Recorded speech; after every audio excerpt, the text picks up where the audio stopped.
Well, we are here celebrating this Festival of Tabernacles, celebrating the time when the kingdom of God will rule over the nations of the world. And there are things that must occur and must come to pass between now and the time when that government, when that kingdom is set up and is established and rules in the affairs of mankind. In many ways, the Bible could be likened to a tale of two cities. Now, perhaps you hadn't thought of it that way, but you see the Bible opens in the book of Genesis with two cities, and it closes in the book of Revelation with two cities. In Genesis chapter 10 and chapter 11, we read of Babylon. We read of the beginning of the kingdom of Nimrod, that the beginning of his kingdom was Babel. And as we go on and read there in Genesis 11, we read that approximately 100 years after the flood, mankind was organized by Nimrod to build a great tower, a symbol of defiance of God, a symbol of defiance of the will of God. And it represented the organization of man's system, built and constructed in rebellion against God. And so we open in the book of Genesis, in the post-flood world, we open with Babylon. And as we go through the pages of the Bible, we find from time to time we read of Babylon. And when we get to the book of Revelation, we read of Babylon. And finally in Revelation 18, we read that Babylon the Great will be destroyed. That the time is coming when the great city Babylon will be cast down and will become a hold of demons and foul spirits. And it will become a great abyss throughout the 1,000-year period. Now also in the book of Genesis, we read of another city. A city to which we're introduced in Genesis 14. Because we read there of Abraham returning from the slaughter of the kings, and we read that Abraham met an individual identified as Melchizedek. Melchizedek, king of Salem, or Jerusalem, as we know it better. Melchizedek, king of Salem. Now when we're introduced to Melchizedek in Genesis chapter 14, we don't know a whole lot about him just from Genesis 14, except that Abraham recognized him as an individual to whom tithes should be paid. And that he was an individual who was above Abraham because he blessed Abraham. And Abraham, of course, is the father of the faithful, so we're given just a very dim insight into the greatness and the majesty of Melchizedek. But when we come forward to Hebrews chapter 7, Paul identifies Melchizedek as the one who actually became Jesus Christ, the one who was without father, without mother, without beginning of days or end of life, the one who abides a priest continually, and that he appeared there as the king of Salem, the location from which he operated at that point in his dealings and appearances to Abraham and later to Isaac and to Jacob.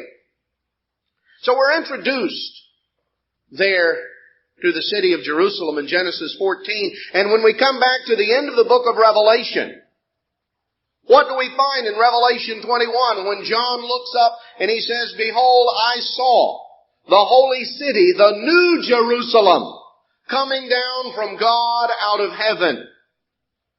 The city that has foundations, whose maker and builder is God. You know, we're told that Abraham looked for a city. Abraham dwelt as a pilgrim, as a sojourner, but he looked for a city whose maker and builder is God. That heavenly Jerusalem that is going to be established after the millennium. We read of the time during the millennium, after Christ returns, when the law will go forth out of Zion and the word of God from Jerusalem. So we read through the scriptures of a tale of two cities, a conflict between two fundamental ways of life and two totally opposing governments. The outcome of that conflict is already determined. It's already determined because Babylon the Great is fallen we're told in Revelation 18. Her desolation, her destruction will come in 1 hour.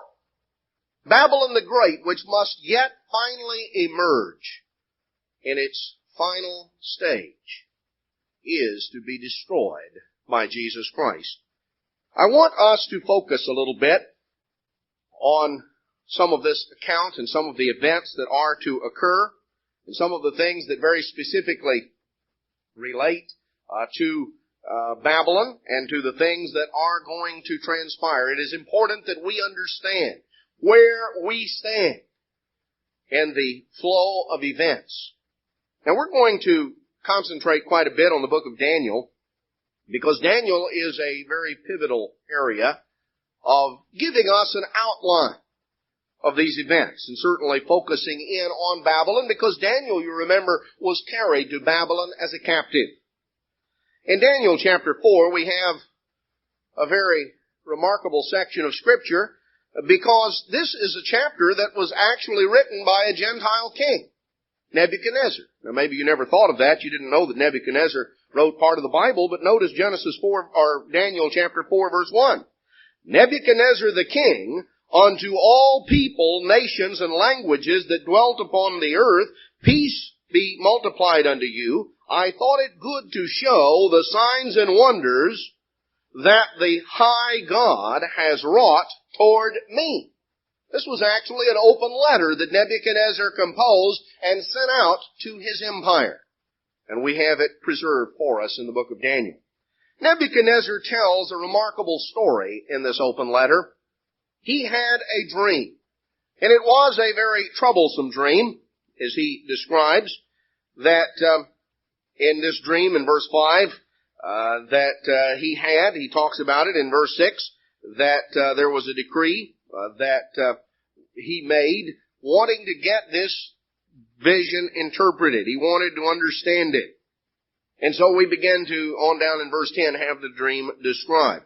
Nebuchadnezzar saw a great tree, and this tree had great branches, and it was filled with leaves, and there were birds and beasts that made their home in that tree and under the shade of it.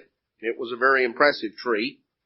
And then we're told in verse 12 that there was a voice from heaven, a decree of the watchers, that said, hew down the tree, in verse 14, cut off the branches, shake off the leaves, scatter the fruit, and the beasts, let the beasts get away from under it, and the fowls from the branches.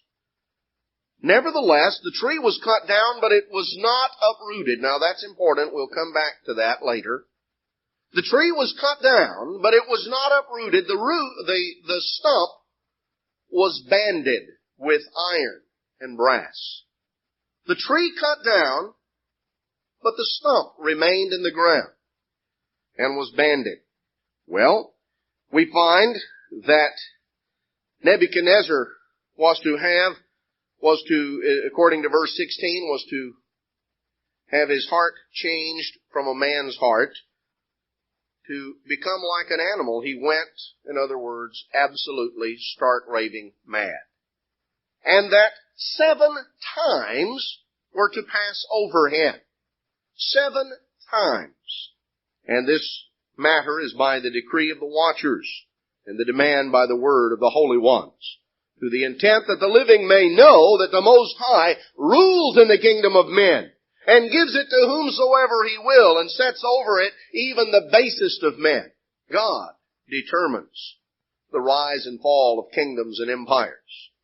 That's all a part of the plan of God. You know, we're told in the book of Acts that the Father has reserved the times and the seasons into His own power. The rise and fall of great powers, the ebb and flow of empires, is not merely a matter of happenstance or accident.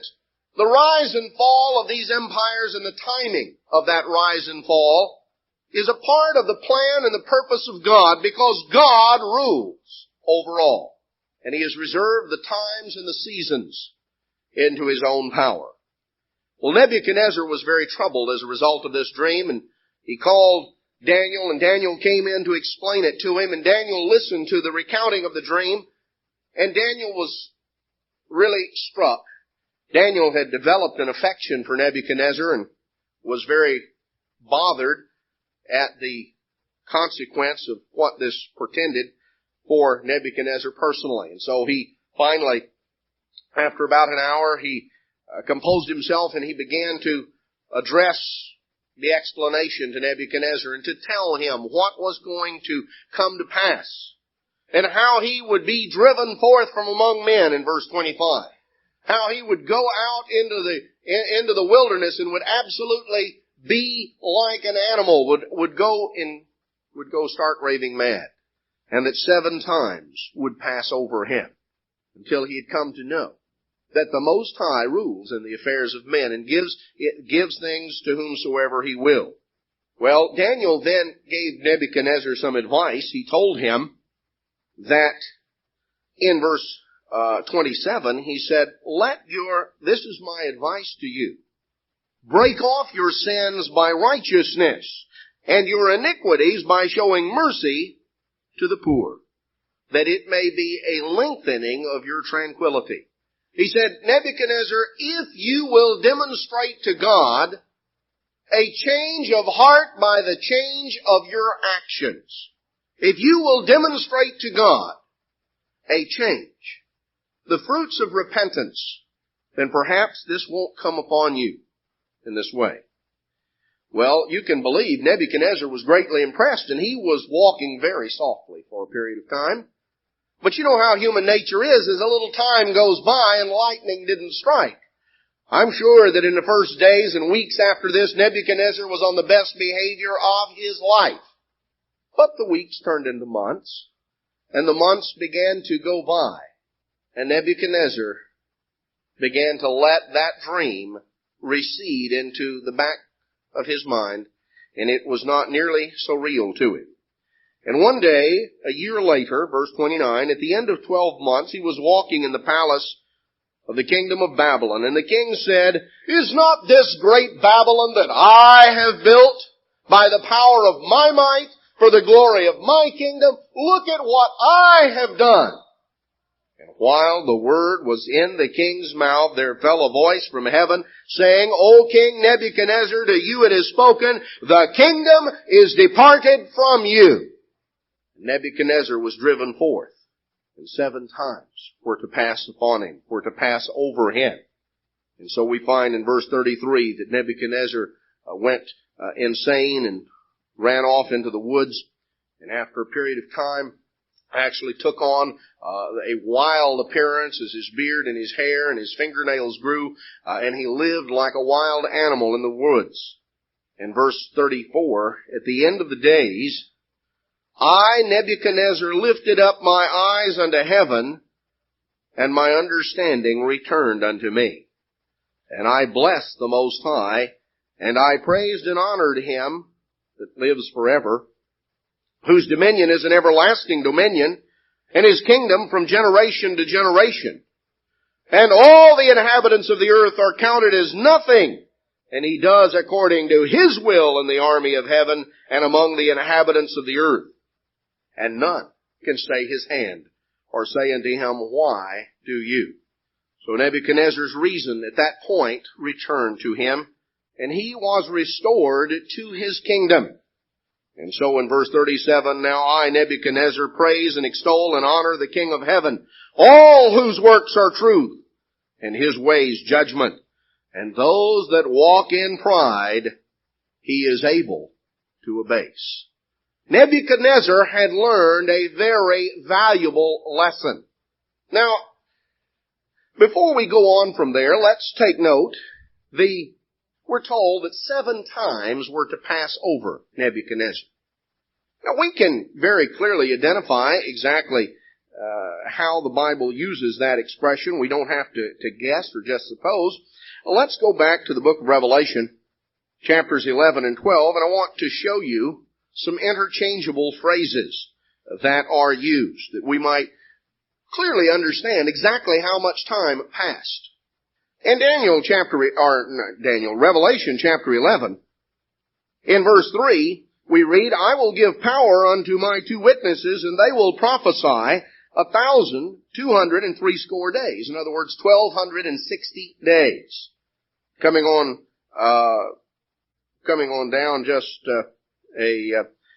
if we notice up in verse 2, verse 3 talks about two witnesses prophesying 1,260 days. Verse 2 of Revelation 11 says, the court which is without the temple leave out, and measure it not, for it is given unto the Gentiles, and the holy city shall they tread under foot 42 months. Okay, 42 months. Now if we come back to Revelation chapter 12, we read in verse 6 that the woman fled into the wilderness, where she has a place prepared of God, and she was there 1,260 days. But if we come on down to verse 14, we find that the woman was given 2 wings of an eagle that she might fly into the wilderness into her place, and she is nourished there for a time and times and half a time. Now we have 3 different things that are used here. 1,260 days, 42 months, and time, times, and half a time. Well, 42 months is pretty simple to figure out, because 36 months is 3 years, right? And 6 more months makes 42, so 42 months is 3.5 years. Well, if you take 1,260 days and just divide it by 30, 30 days, month of 30 days, just divide it out. 30 into 1,260.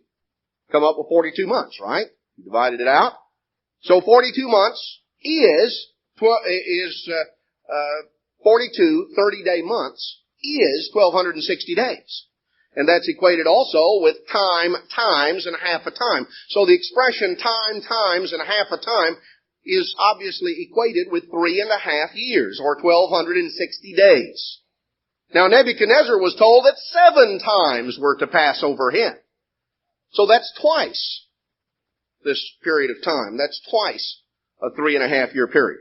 7 times is twice time, times, and a half a time.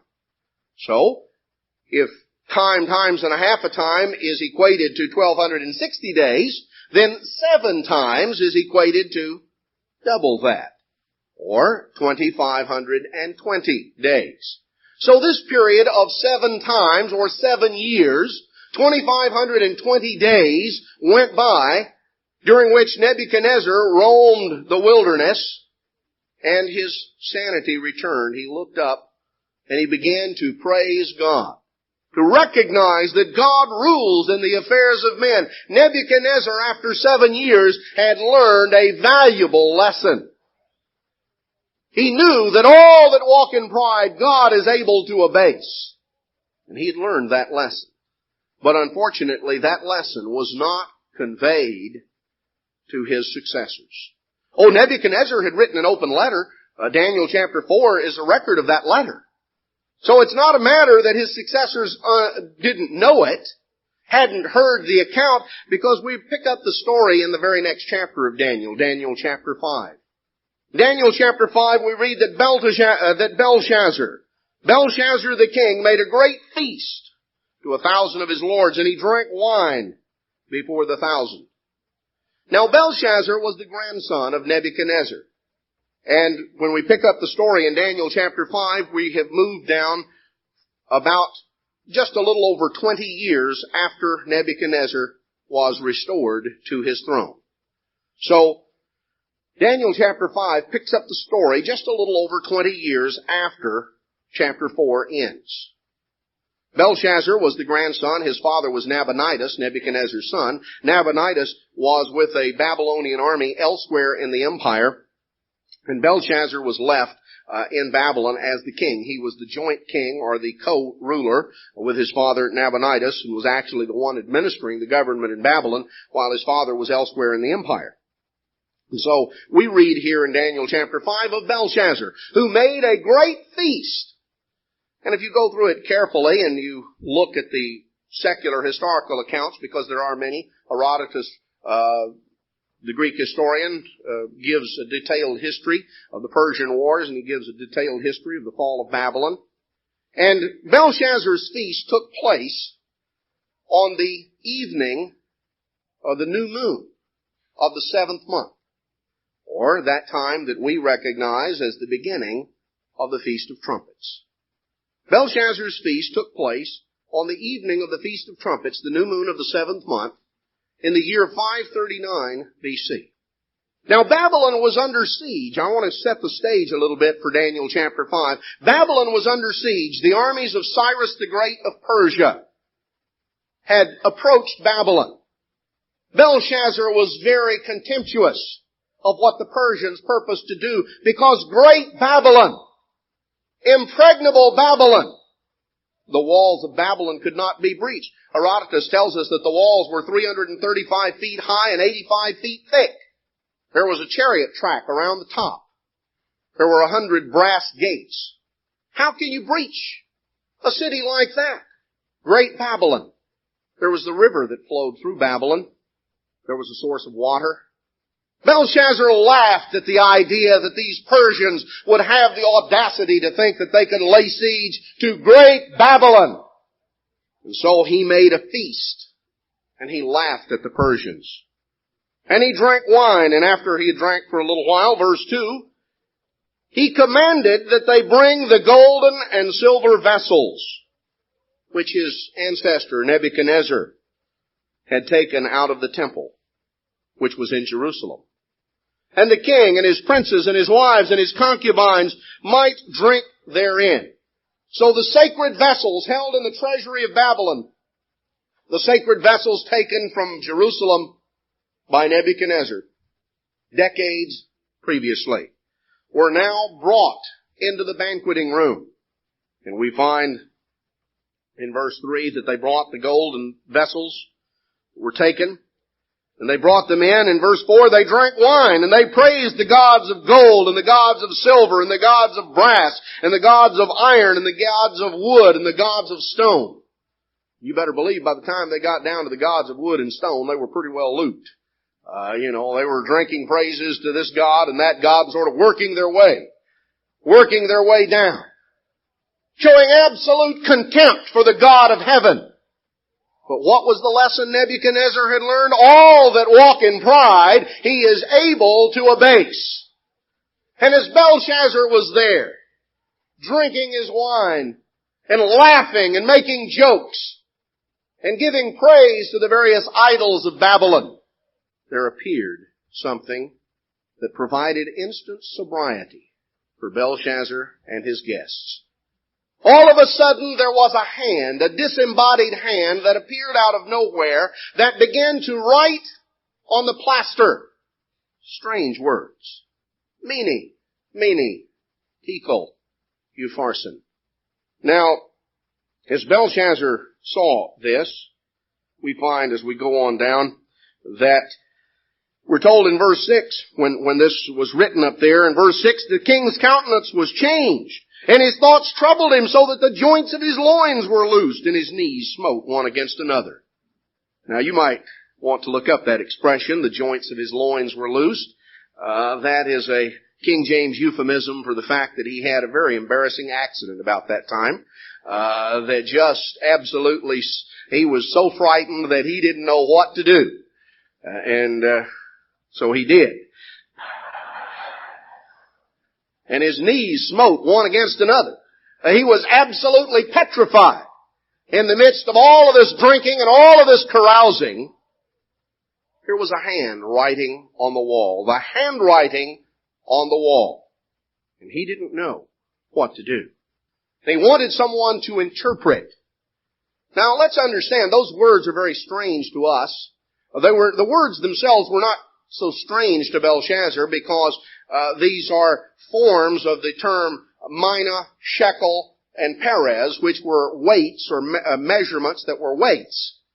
But if you saw something similar and the words on the wall were tons, pounds, and ounces, it would be still, you might know what the word itself meant, but it would be meaningless in that context. And Belshazzar knew that whatever this was, it certainly wasn't meaningless. And he offered to make whoever could tell him, the third ruler of the kingdom. That, of course, is because he himself was the second ruler. We've already commented on that. Well, his mother, the queen mother, told him that there was a man in the days of his grandfather Nebuchadnezzar who was held in high esteem and high repute by Nebuchadnezzar, and who was noted as an interpreter of dreams. But Belshazzar hadn't had any need for Daniel. And he maybe had heard of Daniel, but He was ready to call in anyone, and so he called in Daniel to tell him. And Daniel told him. He started out by making great promises to Daniel, and Daniel said, "You keep your rewards. I don't need them." Daniel told him, he said, this is the writing, verse 25, that was written. Mene, mene, tekel, upharsin. And this is the interpretation of the thing. Mene, God has numbered your kingdom and finished it. Tekel, you are weighed in the balance and found wanting. Perez, the kingdom is divided and given unto the Medes and the Persians. Belshazzar commanded that they bring and put royal robes on Daniel. In verse 30, in that night was Belshazzar, the king of the Chaldeans, slain. And Darius the Mede took the kingdom. Darius the Mede, the uncle of Cyrus, actually was the one who led the troops in. Now, how could they come into Great Babylon? Great, impenetrable Babylon, with the great massive walls. Well, you see, it seems that Cyrus and his Persians had been busy, and they had come up with a plan. And there was a canal that was being dug earlier that connected the river that flowed under Babylon with another stream. There was a canal that was dug, and the final levee was broken through that night. And when it was, the waters began to flow in this diversionary canal, and the water level of what was flowing through Babylon, the water level in that riverbed began to drop and drop as it flowed right on through. And fairly soon, there was a dry riverbed that went down underneath these giant, massive walls. All the while, Belshazzar was praising the gods of gold and silver. He was having his great party and his great celebration, filled with pride about Great Babylon. And the Persian troops marched under those city walls, opened the gates of Babylon from the inside, and the troops came in. Cyrus once he recognized what was happening, he took his troops elsewhere, some of his troops elsewhere. He went elsewhere, and Darius was actually the one that entered into the city and took over the kingdom, took it on behalf of his nephew, Cyrus. In that very night, Belshazzar was taken and slaughtered. In that very night, Babylon fell. In one night. Great Babylon. The lesson that Nebuchadnezzar had learned had been very quickly forgotten. Now let's look a little further, because we find that what happened here sets the stage for events that are to come. Nebuchadnezzar learned a lesson that his successors did not learn. We find that 2,520 days passed over Nebuchadnezzar from the time that the tree was chopped down and the stump was left and was banded. The 2,520 days passed over until the bands were loose, the bands were cut, and the stump began to sprout forth. Now it's very interesting if we look at Daniel 5 and we look at this handwriting on the wall, because you see these were numbers and these were weights. The mina, the shekel, and the perez were weights. The shekel was the smallest of the weights. There were 50 shekels in a mina, 25 shekels in a perez.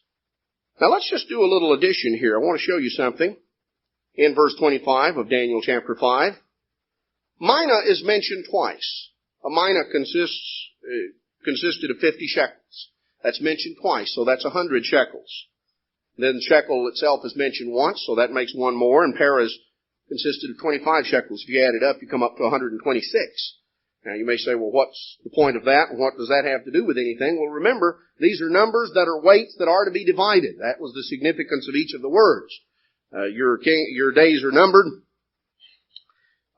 You are weighed in the balances, and tonight it's divided.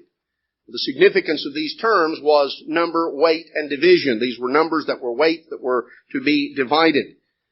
Now, we find here that we have weights that added up to the equivalent of 126 shekels. But that was not as far down as those numbers could be divided, because if you look back in Leviticus chapter 26, Leviticus 27. Leviticus 27 and verse 25. And all your estimation shall be according to the shekel of the sanctuary. 20 gerahs shall be the shekel. Now, these numbers that were weights added up to 126 shekels, but that's not as far down as these numbers could be divided. If we utilize this, that the estimations are to be made according to the shekel of the sanctuary, 20 gerahs shall be the shekel. So there was a unit of measurement smaller than the shekel, and that was the gerah. You want to do a little multiplication, just multiply 20 times 126. 2,520. 2,520. Now that's the number of days that were to pass over from the time that the tree was cut down in Daniel chapter 4. Nebuchadnezzar learned a lesson that his successors did not. Now 7 literal times passed over Nebuchadnezzar, and 7 prophetic times passed over Babylon. Because, we're told in Numbers 14 and also in Ezekiel chapter 4 that in prophecy a day is representative of a year. Now, if we come down looking at the fact that the tree was cut down, Babylon fell. You see, Nebuchadnezzar went through something. He was representative of that kingdom of Babylon, and he learned a lesson. But his kingdom did not. And so finally, when the fulfillment came, Babylon was cut down. Babylon was cut down.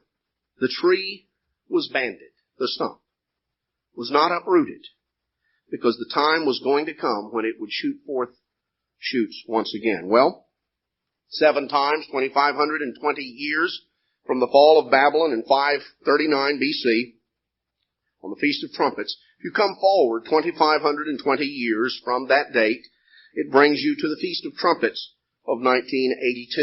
You can do the addition. Just remember that there is no year zero when you make your calculation. Now, it's very interesting that a string of events began to occur at that time that have set the stage, or that have brought us to where we are, and that are setting the stage.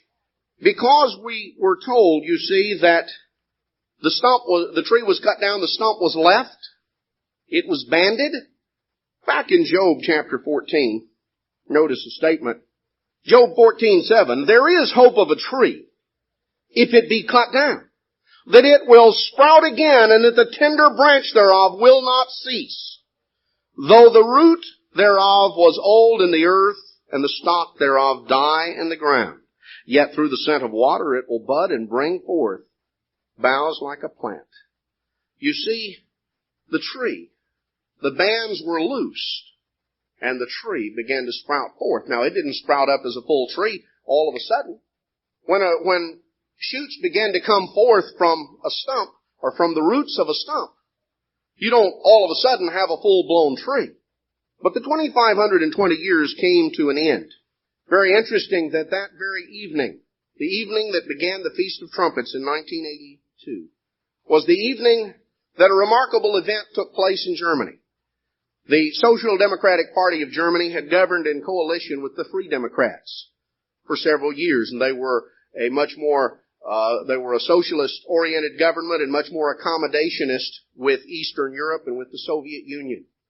They had accepted and accommodated themselves to the fact that the Soviet Union's domination of Eastern Europe was part of the eternal order of things, and that Germany itself would not be reunited. But on that evening of the Feast of Trumpets in 1982, a remarkable event took place, and that is the fact that, sort of out of the blue, the Free Democrats withdrew from the coalition, and Germany's coalition government collapsed, and on the evening that began the Feast of Tabernacles 2 weeks later, a new government was sworn in, and that was a government headed by the Christian Democratic Party, which was the Roman Catholic political party in Germany. Now, we think in this country of separation of church and state, we ought to recognize that that is not something that is a part of the structure in many other nations, and that in many countries there are political parties that are directly affiliated and associated with a certain church. The Christian Democratic parties were established under the auspices of the Vatican in the aftermath of World War II, and played a significant role in German and Italian politics particularly. So the Christian Democratic Party came to power in Germany there, 1982. It's very interesting that it was just a few weeks later that Pope John Paul made a remarkable statement as he was on a 10-day trip to Spain. And he made a statement, a pronouncement that was addressed to all of Europe. Europe from the Atlantic to the Urals. And he said, I, Bishop of Rome and pastor of the Universal Church from Saratoga, issue to you, old Europe, a cry full of love. Give life to your roots. Give life to your roots. A remarkable chain of events was in progress. You see, it was on the last day of the Feast of Tabernacles in 1978. The last day of the Feast of Tabernacles, 1978, that the first non-Italian pope in centuries was elected, Pope John Paul II. You have to think about it a little bit to understand the significance that this held for the Eastern Europeans. Because there was, in the aftermath of World War II, when the Soviet Union occupied many of the nations of Eastern Europe, there was an attitude and an atmosphere that settled over those people of helplessness and hopelessness.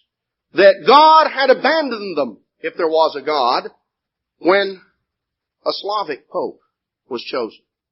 A man from behind the Iron Curtain, a Pole. This electrified Catholics all throughout, particularly Eastern Europe. They took it as a divine sign that God had not abandoned them. Well, Pope John Paul was elected Pope on the last day of the feast in 1978. And on the Pentecost weekend of 1979, just a matter of months later, he made a trip back to Poland. And this trip set the stage for further events because it was during the feast of 1980 that solidarity, the Union Solidarity, emerged in Poland. And just a matter of 2 years later, in 1982, on the last great day in 1982, solidarity was outlawed. Now, to all intents and purposes, as people looked at it, they said, well, the communists have done it again. They have crushed any semblance of resistance. But brethren, that was not to be the case. Oh, it had worked effectively in Czechoslovakia in 1968, and it had worked effectively in Hungary in 1956.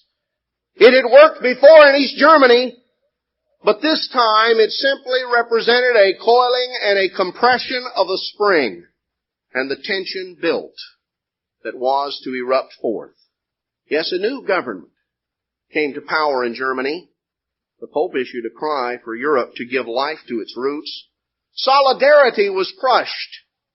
But brethren, God's time had come. The events began to build behind the scenes over the course of the next 7 years. 7 literal times. 7 years that brought us forward. 7 years from the sundering of the bands. Brought us forward to the festival season of 1989. Do you remember that festival season? I remember that festival season very clearly. I remember sitting in my room, my motel room, watching the news on television, and the Berlin Wall was breached.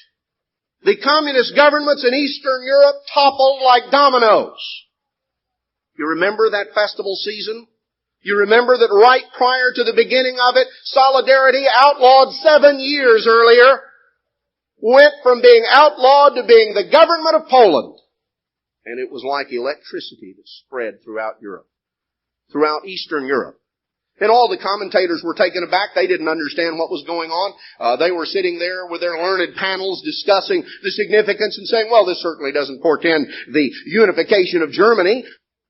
Something like that is very unlikely, perhaps, maybe sometime. Oh, certainly it couldn't happen before the year 2000.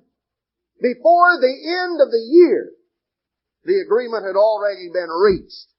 An incredible chain of events took place in Europe. And the old order, the post-World War II order, passed into history.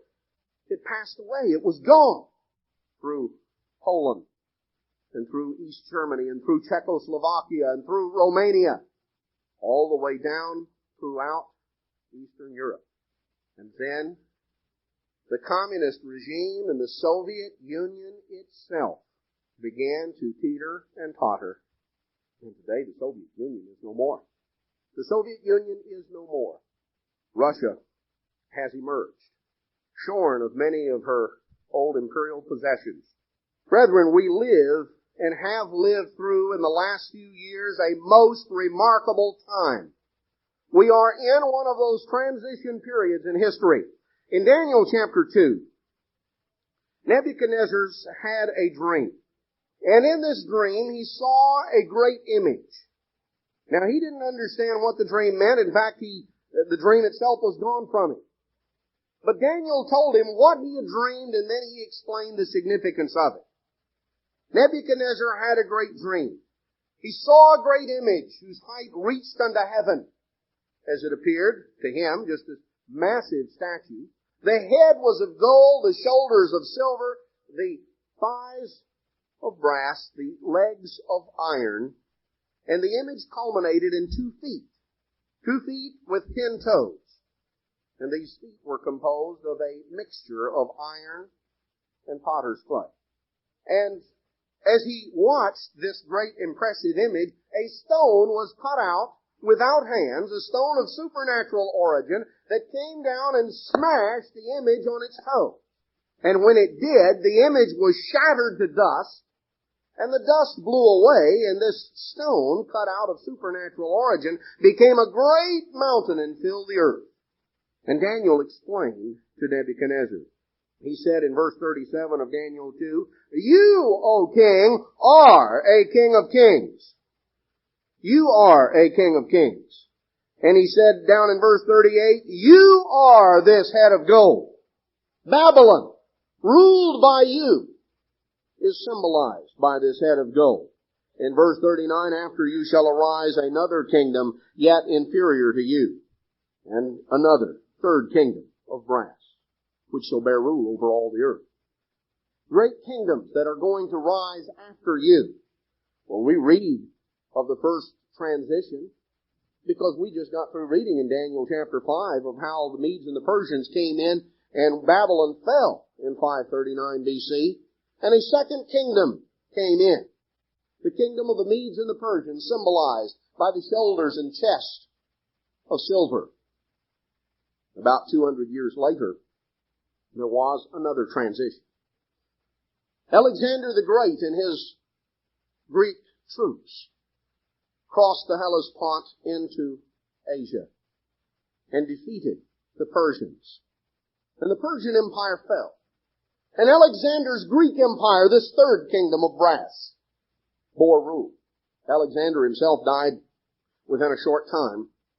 But this Greek-dominated, this Hellenistic kingdom, divided among his successors, yes, but retaining a unity of the Greek language, of the Greek culture, of the Greek philosophy, retaining this Hellenistic flavor.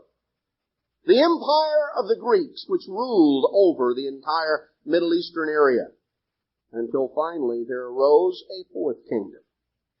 A kingdom of iron that began to swallow up the remains of this Hellenistic kingdom of Alexander. It swallowed up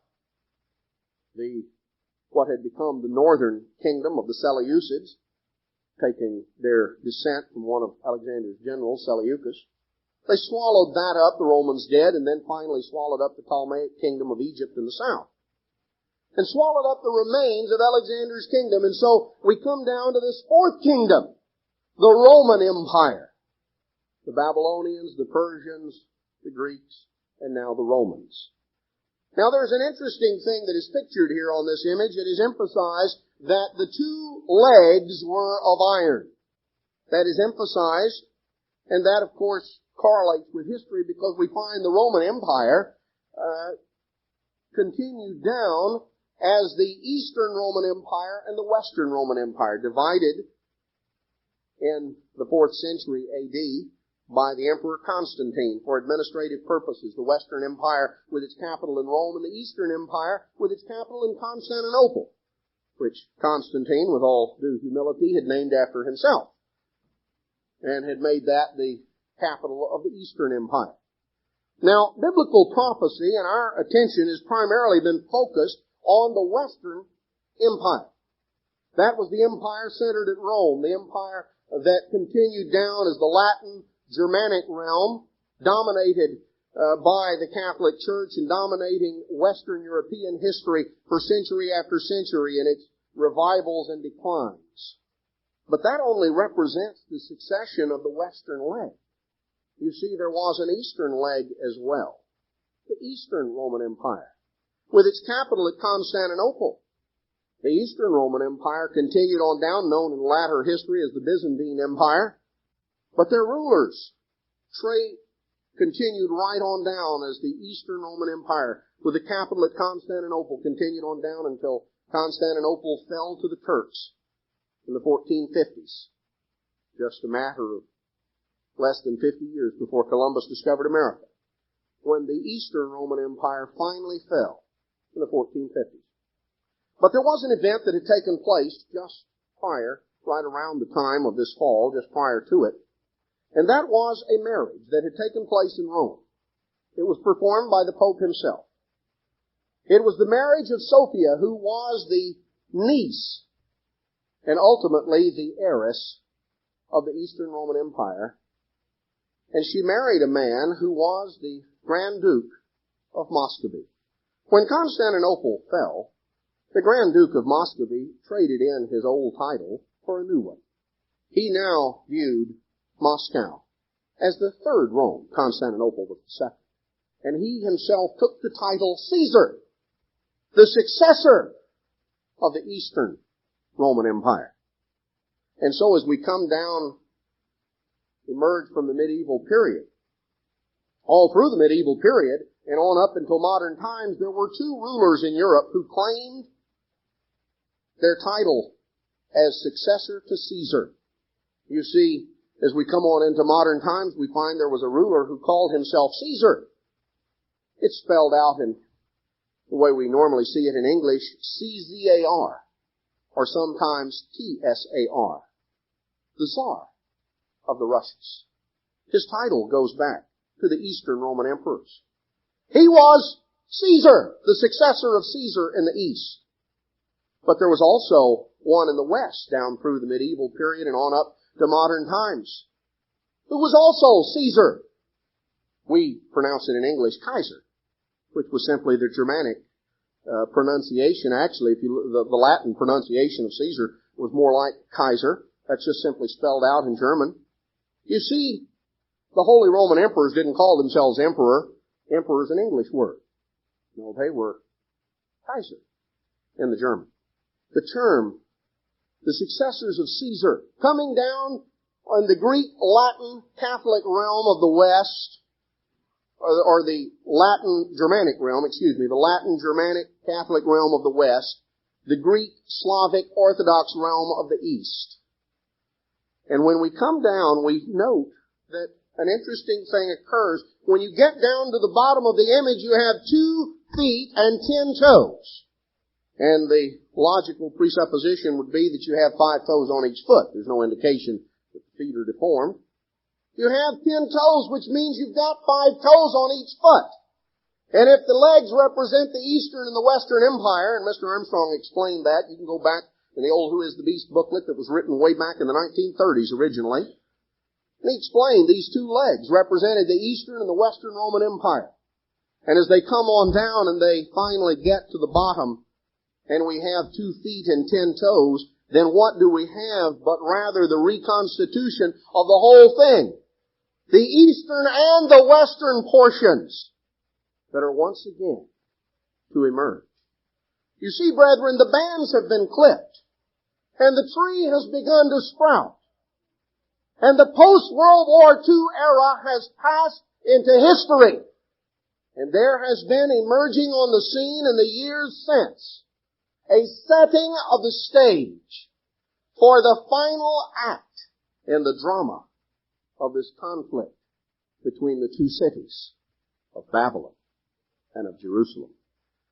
Because Babylon the Great is in the process of emerging. There are events that are going on behind the scenes. And you know, when one act ends, the curtain is rung down. And there is a rearrangement of items on the stage. The stage is reset. The scenery is adjusted. And when the curtain finally rises, the stage looks vastly different. There are a lot of things that are going on behind the scenes. Events that are happening in Europe, events that are happening in the Middle East. It's a matter of record that there have been treks from both from the Middle East to Rome, representatives of the Palestinian movement, representatives of the Israeli government meeting with representatives of the Vatican. There are various indications of certain things that have been agreed to. Time will have to tell exactly what has emerged at this point. But we know what ultimately shall emerge because we read of a time that Jesus spoke of when the daily sacrifice will be stopped and the abomination that makes desolate will be set up. Well, brethren, you can't stop something until it's started. Now, a temple doesn't have to be entirely completed. The precedent that is recorded in the book of Ezra was simply a rededication of the site, a dedication of the altar, and sacrifices were resumed while construction on the temple took place. The Bible doesn't say how long such a thing will continue. There are rumors and there are statements that come from private sources that indicate that a deal and accommodation has already been made. I don't know whether it has or not. It will become apparent whether it has, but I can tell you that ultimately something shall. The stage is being set. The scenery is being rearranged. We're living in a totally different world. There's no way that a German-led, revived United States of Europe could ever have emerged in the shadow of an all-powerful Soviet Union, which feared the Germans. No way. And if you people who looked at the scene just a matter of a few years earlier, that appeared to be the eternal order of things. All of the government, State Department experts and CIA experts and all the rest of them, none of them foresaw. None of them understood. Because you see, there is a fourth dimension in world affairs, and that is the spirit dimension. God rules. God has a plan and a purpose, and we are now emerging in the final days.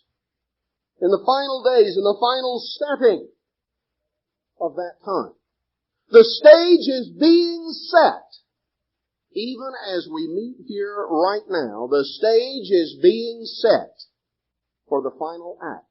The curtain will rise, and Babylon the Great will emerge on the scene. One thing we should learn from the events that took place in 1989 in Europe. When God's time comes for events to happen, things can drag on and you think that nothing is happening. And you can't see anything changing. Not really. Things drag on and they drag on. When God's time comes, things can happen so quickly. You remember how quickly it happened? Just seemingly overnight. Brethren, when God's time comes, things can drag on and often do longer than we would have imagined, but when they happen, they will happen more quickly than we could have ever thought. Now, what is it that we need to be doing? How does that relate to us? These events are setting the stage for the crisis at the close that will culminate in the return of Jesus Christ and the establishment of the government of God on this earth, when the kingdoms of this world will become the kingdoms of our Lord and of His Christ. We're moving into those days. Christ talked about to the Pharisees and to others of His day. And He said, you look at the weather and you can tell when you look whether there's a front that's moving in, whether it'll be fair, or whether there's a storm coming. You can look at the trees when they begin to bud out and you know that the summer is near. You need to discern the signs of the times. We need to understand the times in which we live, because there are many warnings of God's people going to sleep. Christ doesn't warn of things unless it's important. You can read the warnings, Matthew 24 and other places. But I would just call your attention in closing to what we need to be doing.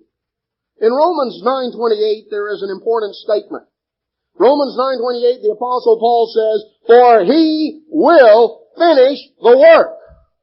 He will finish the work and cut it short in righteousness A short work will the Lord make upon the earth. The work of God is not simply going to peter out and dribble away.